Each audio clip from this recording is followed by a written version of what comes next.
बिस्मिल्लाहिर्रहमानिर्रहीम। शुरू करता हूँ अल्लाह के बरकत नाम से जो नहायत मेहरबान और रहम करने वाला है। मेरा नाम साजिद आकाश है। मेरे चैनल को सब्सक्राइब करें और बेल आइकन के बटन को प्रेस करें ताकि आपको नई आने वाली वीडियोस आसानी से मिल सकें।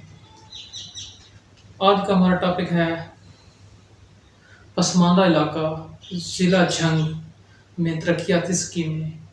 बजट 2021 में गवर्नमेंट ने क्या क्या स्कीमें दी हैं और झंग के 4 तहसीलों में 4 सेक्टर में कौन कौन से काम हो चुके हैं।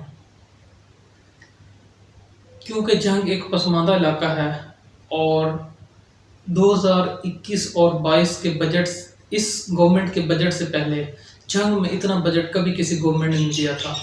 इस साल झंग में बहुत सारी स्कीमों पर काम किया जा रहा है, जिनमें मेजर प्रोजेक्ट जो है वो झंग और शोरकोट रोड है, जो कि वर्ल्ड एशिया बैंक के वसातत से इस गवर्नमेंट ने बनाने की कोशिश की है। और इसके अलावा छोटे छोटे प्रोजेक्ट्स हैं जो कि NA 116 में तकरीबन 1 अरब रुपए के तरक्याती फंड गवर्नमेंट ने लगाए हैं। और इसी तरह NA 115 और NA 114 में भी गवर्नमेंट अपने बजट में से मुख्तलिफ स्कीमें उसने रखी हैं जो कि ज़िला झंग की तरक्की का ज़ामिन साबित हो सकती हैं।